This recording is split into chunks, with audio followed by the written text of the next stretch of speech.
ഇന്ത്യക്കും ഹിന്ദുമതത്തിനും എതിരെ പ്രകോപനപരമായ പ്രസ്താവനയുമായി Pakistan army chief general Asim Munir രംഗത്ത്. മതമായാലും എന്തായിരുന്നാലും ശരി, എല്ലാ കാര്യങ്ങളിലും ഞങ്ങൾ ഹിന്ദുക്കളിൽ നിന്ന് വ്യത്യസ്തരാണ് എന്ന് അസീം മുനീർ പറയുന്നു. എത്ര വിദ്യാഭ്യാസം നേടിയാലും ശരി, അവന്റെ തലച്ചോറിൽ മതമാണെങ്കിൽ അവനൊരു അസീം മുനീറായി മാറണം. ഇസ്ലാമാബാദിൽ നടന്ന ഓവർസീസ് പാകിസ്ഥാനീസ് പ്രോഗ്രാം കോൺഫറൻസിലാണ് അസീം മുനീറിന്റെ ഈ പ്രസ്താവന. ഒരു സൈനിക മേധാവിയെ പോലെയല്ല, മറിച്ച് ഒരു മൗലാന പ്രഭാഷണം നടത്തുന്നത് പോലെയായിരുന്നു മുനീറിന്റെ പ്രസംഗം. പ്രധാനമന്ത്രി ഷഹബാസ് ഷെരീഫ് ഉൾപ്പെടെ പാകിസ്ഥാനിലെ എല്ലാ പ്രധാന നേതാക്കളും ഈ സമ്മേളനത്തിൽ പങ്കെടുത്തിരുന്നു. പാകിസ്ഥാനികൾ അവരുടെ ഭാവി തലമുറയ്ക്ക് വിഭജനത്തിന്റെ കഥ പറഞ്ഞു കൊടുക്കണമെന്ന് സമ്മേളനത്തിൽ പങ്കെടുത്തവരോട് ജനറൽ മുനീർ പറഞ്ഞു. നിങ്ങളുടെ കുട്ടികൾക്ക് പാകിസ്ഥാന്റെ കഥ പറഞ്ഞു കൊടുക്കണം. അങ്ങനെ അവർ ഒരിക്കലും അവരുടെ രാജ്യത്തിന്റെ കഥ മറക്കാതിരിക്കുകയും അതുമായി ബന്ധപ്പെട്ട ബന്ധം അനുഭവിക്കുകയും ചെയ്യും. പാകിസ്ഥാനും ഇന്ത്യയും രണ്ട് വ്യത്യസ്ത രാജ്യങ്ങളാണ്. അവരുടെ സംസ്കാരം, മതം, ചിന്ത എന്നിവയ്ക്ക് യാതൊരു സാമ്യവുമില്ല. നമ്മുടെ മതം വ്യത്യസ്തമാണ്, നമ്മുടെ ആചാരങ്ങൾ വ്യത്യസ്തമാണ്, നമ്മുടെ സംസ്കാരം വ്യത്യസ്തമാണ്, നമ്മുടെ ചിന്ത വ്യത്യസ്തമാണ്, നമ്മുടെ അഭിലാഷങ്ങൾ വ്യത്യസ്തമാണ്. ഇതാണ് ദ്വിരാഷ്ട്ര സിദ്ധാന്തത്തിന്റെ അടിത്തറ. അത് സ്ഥാപിക്കപ്പെട്ടു. നമ്മൾ രണ്ട് രാജ്യങ്ങളാണ്, നമ്മൾ ഒരു രാജ്യമല്ല. നമ്മുടെ പൂർവികർ ഈ രാജ്യത്തിനു വേണ്ടി ത്യാഗങ്ങൾ സഹിച്ചിട്ടുണ്ട്. അതിനെ എങ്ങനെ സംരക്ഷിക്കണം എന്ന് ഞങ്ങൾക്കറിയാം. കാശ്മീരിനെ പാകിസ്ഥാന്റെ കഴുത്തിലെ രക്തക്കുഴൽ എന്നാണ് അദ്ദേഹം വിശേഷിപ്പിച്ചത്. ഒരു ശക്തിക്കും കാശ്മീരിനെ പാകിസ്ഥാനിൽ നിന്നും വേർപെടുത്താൻ കഴിയില്ല എന്നും മുനീർ അവകാശപ്പെട്ടു. ഒരു സൈനിക മേധാവി പറയേണ്ടുന്ന വാക്കുകളാണോ ഒരു പാകിസ്ഥാൻ ആർമിയുടെ നാവിൽ നിന്നും വന്നത്? അദ്ദേഹം ആർമി ചീഫ് ജനറൽ ആണ്. പഠിച്ചു പരീക്ഷ എഴുതിയാണ് അദ്ദേഹം അതേ സ്ഥാനത്ത് വന്നതെങ്കിൽ വിദ്യാഭ്യാസം മനുഷ്യനെ പ്രബുദ്ധനാക്കുമെന്നാണ് നമ്മൾ കേട്ടിട്ടുള്ളത്. ഒരു പാകിസ്ഥാനിക്ക് വിദ്യാഭ്യാസം എത്രയുണ്ടെങ്കിലും ശരി, മത തീവ്രവാദിയാകാതെ തരമില്ല.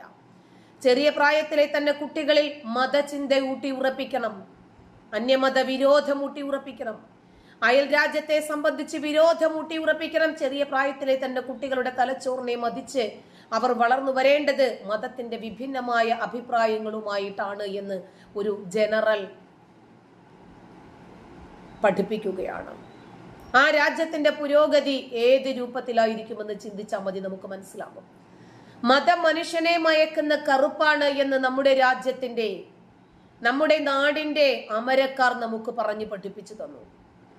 അതുകൊണ്ട് തന്നെ നമ്മൾ പറഞ്ഞതും കേട്ടതും പഠിച്ചതും ലോകമേ തറവാടു തനിക്ക് ചെടികളും പുൽകളും പുഴുക്കളും കൂടി തൻ കുടുംബക്കാർ, നമ്മൾ ഇങ്ങനെയാ പഠിച്ചത്. ഈ ലോകം മുഴുവനും തറവാടാണ് എന്നാണ് നമ്മൾ പഠിച്ചത്. പുൽകളും പുഴുക്കളും ഒക്കെ കൂടിയുള്ളതാണ് നമ്മുടെ കുടുംബം എന്നാണ് നമ്മൾ പഠിച്ചത്. ഭൂമിയുടെ അവകാശികളാണ് സകലമാന ജീവജാലങ്ങളും എന്നാണ് വൈക്കം മുഹമ്മദ് ബഷീറിന്റെ കേരളക്കര നമുക്ക് പകർന്നു തന്ന വിജ്ഞാനം പകർന്നു കൊടുക്കണം. വിദ്വേഷമായിരിക്കരുത് പകർന്നു കൊടുക്കേണ്ടത്. നമ്മുടെ നാട്ടിലും കുറച്ചു വർഗീയവാദികളുണ്ട്, വിഭാഗീയ ചിന്താഗതികൾ കൊണ്ട് നടക്കുന്ന ആളുകളുണ്ട്. മതത്തിന്റെ കണ്ണിലൂടെ മാത്രം എല്ലാത്തിനെയും കാണുന്ന ആളുകളുണ്ട്. അതുകൊണ്ട് മനുഷ്യനാണ് മതങ്ങളെ സൃഷ്ടിച്ചത്. അവനാണ് വർഗങ്ങളും ഗോത്രങ്ങളും ഉണ്ടാക്കിയത്. മനുഷ്യർക്കിടയിൽ ജാതിയുടെ അതിർവരമ്പുകൾ തീർത്തത് അവനാണ്. മനുഷ്യൻ അവൻ കഴിക്കുന്ന ഭക്ഷണത്തിലും അവൻ ധരിക്കുന്ന വസ്ത്രത്തിലും വരെ മതം കൊണ്ടുവന്നു. പന്നിയെ ക്രിസ്ത്യാനിയും പട്ടിയെ ഹിന്ദുവും മൂരിയെ മുസ്ലിമുമാക്കി അവര് പോലും അറിയാതെ തന്നെ. കുതിരയ്ക്ക് മതം പറയാൻ അവസരം കിട്ടാത്തത് കൊണ്ട് മാത്രം ശിവാജിയും ടിപ്പുവും തൽക്കാലം മതേതരന്മാരായി നിലകൊള്ളുന്നു. മതം മാറാത്തവരെ ഇല്ലാതാക്കിയ, കഴുത്തിൽ വാളുവച്ചിട്ടാണെങ്കിലും മതത്തിലേക്ക് മറ്റുള്ളവരെ കൊണ്ടുവരാനും ഇസ്ലാമിക രാജ്യം സ്ഥാപിക്കാനും ശ്രമിച്ച വാര്യംകുന്നനും ടിപ്പുവുമൊക്കെ കറകളഞ്ഞ മതേതരന്മാരായി മാറിയത് ലക്ഷണമൊത്ത വർഗീയവാദി ആരാണ് എന്ന് തിരിച്ചറിയാത്തവരായിരിക്കണം അവരെ മതേതര മുഖച്ഛായ നൽകിയത് എന്നാണ് എനിക്ക് മനസ്സിലായിട്ടുള്ളത്.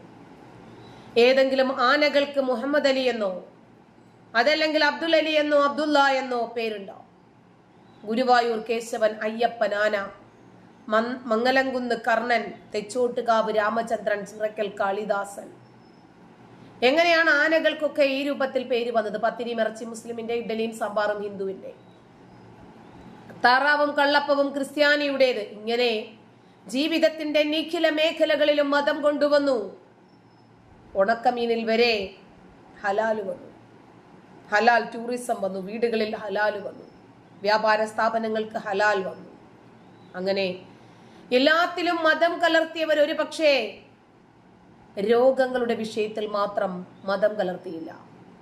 ക്യാൻസറിലും അറ്റാക്കിലും ഇതുവരെ മതമില്ല. നാളെ അതിലൊന്നും മതം വന്നുകൂടായികയില്ല. ഡോക്ടർക്ക് മതം വന്നു, ആശുപത്രികൾക്ക് മതം വന്നു, മെഡിസിന് മതം വന്നു. എന്തിനേറെ മുസ്ലിം പവർ എക്സ്ട്രാ വരെയുള്ള ഒരു നാട്ടിലാണ് നമ്മൾ ഈ ജീവിക്കുന്നത്. ആശുപത്രികളിൽ മതം വന്നു. നമ്മൾ മുമ്പൊക്കെ രോഗങ്ങൾക്കൊന്നും മതം ഉണ്ടായിരുന്നില്ല. ആശുപത്രികൾക്കും രോഗികൾക്കും അതുപോലെ ചികിത്സിക്കുന്ന ഡോക്ടർമാർക്കും നഴ്സുമാർക്കും ഒന്നും മതം വന്നിരുന്നില്ല. ഇപ്പോൾ ഇനിയിപ്പോ അതിലും വന്നു കഴിഞ്ഞു. നമ്മുടെ നാടിന്റെ പോക്ക് എങ്ങോട്ടാണെന്ന് ആലോചിക്കണം. ഞാൻ പറഞ്ഞു വരുന്നത് പാകിസ്ഥാനെ പറയുന്നതിന് മുമ്പ് പാകിസ്ഥാന്റെ ഒരു ജനറൽ ആയിട്ടുള്ള കേണൽ അദ്ദേഹത്തിന്റെ ജീവിതത്തിന്റെ നിഖില മേഖലകളിലും മതം വേണമെന്നും കുട്ടികളിൽ വരെ മതം കലർത്തണമെന്നും പറയുമ്പോൾ നമ്മൾ ശരിക്കു പറഞ്ഞാൽ കണ്ണടച്ചിരുട്ടാക്കുകയാണ്. നമ്മുടെ ചുറ്റുമുള്ള എല്ലാത്തിലും മതമുണ്ട്. നമ്മൾ ഇസ്ലാമിനെ വിമർശിക്കുമ്പോൾ പലരും പറയാറുണ്ട്, ഇതുപോലെ ഒരു ഗ്രന്ഥം നിങ്ങൾ കൊണ്ടുപോവാ, അതല്ലെങ്കിൽ ഇസ്ലാം പോലെ, ഇസ്ലാം വേണ്ടെങ്കിൽ വേണ്ട, ഹൈന്ദവത വേണ്ട, ക്രൈസ്തവത വേണ്ട, ഒരു മതം നിങ്ങൾ കൊണ്ടുവരും.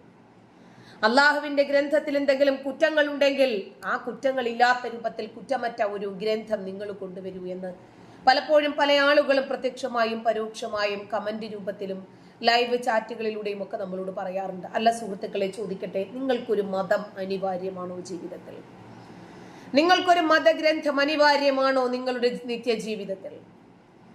എന്ത് കാര്യങ്ങൾ ചെയ്യണം, ചെയ്യാൻ പാടില്ല എന്ന് എപ്പോഴും ഒരാൾ നിങ്ങൾക്ക് ഇങ്ങനെ പറഞ്ഞു തന്നുകൊണ്ടിരിക്കണോ?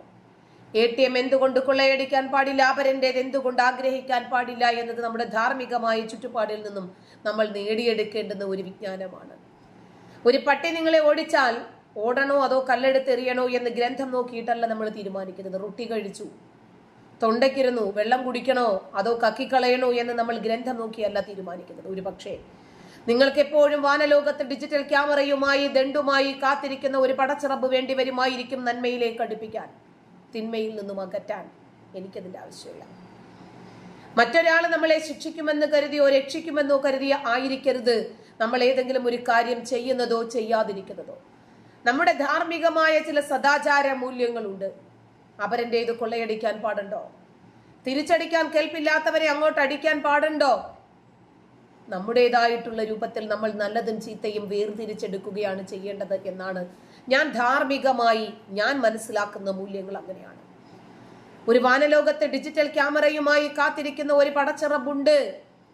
അല്ലാഹു നമ്മളെ അങ്ങനെ ശിക്ഷിക്കും, ഇങ്ങനെ ശിക്ഷിക്കും. ആ ശിക്ഷയിൽ നിന്നും ഭയന്നിട്ടാണ് നമ്മൾ ഒരു നന്മ ചെയ്യുന്നതെങ്കിൽ, തിന്മയിൽ നിന്നും അകന്നു മാറുന്നതെങ്കിൽ, ആ ദൈവം, ആ പടച്ചോൻ ഒരു ദിവസം പണിമുടക്കിയാൽ എന്തും ചെയ്യാവുന്ന രൂപത്തിലേക്ക് നമ്മൾ മാറിയില്ലേ? ഇന്നൽ ആഖിലേക്ക് ഫിൽ ഇഷാറ, ബുദ്ധിമാൻ സൂചന മതി എന്നാണ്. നന്ദി.